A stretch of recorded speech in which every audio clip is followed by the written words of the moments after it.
यह घटना वर्ष 1967 की है, जब सैन फ्रांसिस्को में श्रील प्रभुपाद ने कदम ही रखा था।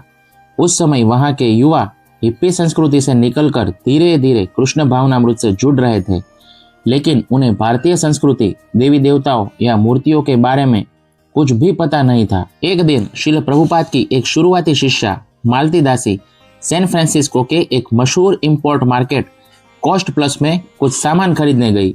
वह दुकान दुनिया भर की अजीबोगरीब और कलात्मक चीजें बेचने के लिए जानी जाती थी। वहां घूमते हुए मालती देवी की नजर एक शेल्फ पर पड़ी। वहां लकड़ी की एक बहुत ही छोटी और अनोखी आकृति रखी हुई थी। उसका आकार गोल था, चेहरा बड़ा था, बड़ी बड़ी गोल आंखें थी और चेहरे पर एक बड़ी सी मुस्कान थी। मालती देवी ने ऐसी आकृति जीवन में कभी नहीं देखी थी। उन्हें वह बहुत आकर्षक और प्यारी लगी। उन्होंने सोचा, यह प्रभुपाद के मेज पर सजाने के लिए एक अच्छी चीज हो सकती है। उन्होंने कुछ सेंट्स देकर उसे खरीद लिया और सीधे प्रभुपाद के पास आ गई। जब मालती देवी प्रभुपाद के कमरे में पहुंची तो प्रभुपाद अपनी मेज पर बैठकर कुछ लिख रहे थे। मालती देवी ने वह छोटी सी आकृति प्रभुपाद की मेज पर रख दी और मुस्कुराते हुए कहा, स्वामी जी देखिए, मैं आपके लिए क्या लाई हूँ। जैसे ही प्रभुपाद की नजर उस आकृति पर पड़ी, उनके हाथ से पेन छूट गया। वे अपने आसन से उठ खड़े हुए। उनकी आंखें पूरी तरह फैल गई और चेहरा विस्मय और भक्ति से भर गया। मालती देवी कुछ समझ पाती इससे पहले ही 17 वर्ष के वृद्ध संत श्रील प्रभुपाद ने उस छोटी सी मूर्ति के सामने साष्टांग दंडवत प्रणाम कर दिया। जब वे उठे तो उनके दोनों हाथों की हथेलियां जुड़ी हुई थी और उनकी आंखों से आंसुओं की धारा बह रही थी। उनका पूरा शरीर भक्ति के आवेग से कांप रहा था। उन्होंने बहुत ही मधुर और गदगद कंठ से एक श्लोक गाना शुरू किया, जगन्नाथ स्वामी नयन पथगामी भवतु में।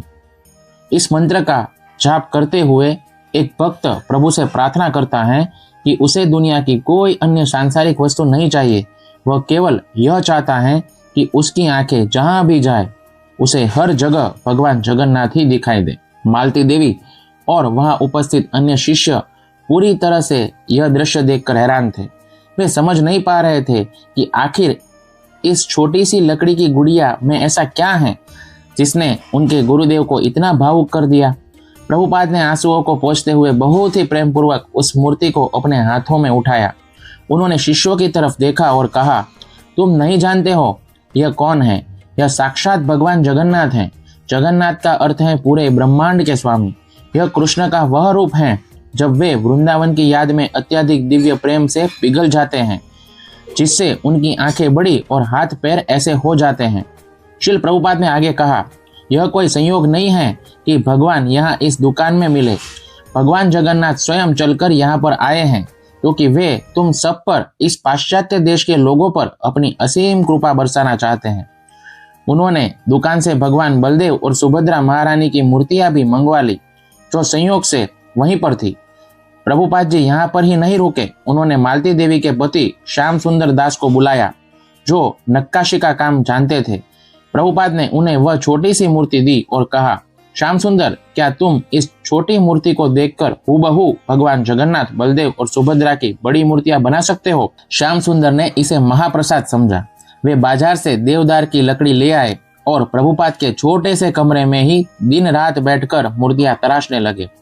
प्रभुपाद रोज आकर काम देखते, मार्गदर्शन करते और जब मूर्तियां बनकर तैयार हुई तो सैन फ्रांसिस्को का वह छोटा सा मंदिर न्यू जगन्नाथपुरी बन गया।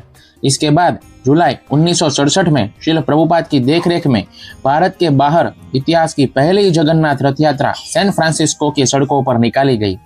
एक साधारण सी दुकान से शुरू हुआ वह प्रसंग आज दुनिया के सैकड़ों देशों में हर साल भव्य रथ यात्रा के रूप में मनाया जाता है। इस घटना ने पाश्चात्य शिष्यों के मन से यह भ्रम हमेशा के लिए मिटा दिया कि मूर्तियां केवल पत्थर या लकड़ी के खिलौने हैं। उन्होंने देखा कि उनके गुरु साक्षात भगवान को उसमें देख रहे हैं। यह प्रसंग साबित करता है कि भगवान जगन्नाथ पतित पावन है। जो लोग उनके पास जगन्नाथपुरी भारत में नहीं आ सकते थे, उनके उद्धार के लिए भगवान खुद 7 समुंदर पार एक साधारण सी दुकान में आकर बैठ गए, ताकि प्रभुपाद जैसा शुद्ध भक्त उन्हें पहचान कर पूरी दुनिया में बांट सके। हरे कृष्णा।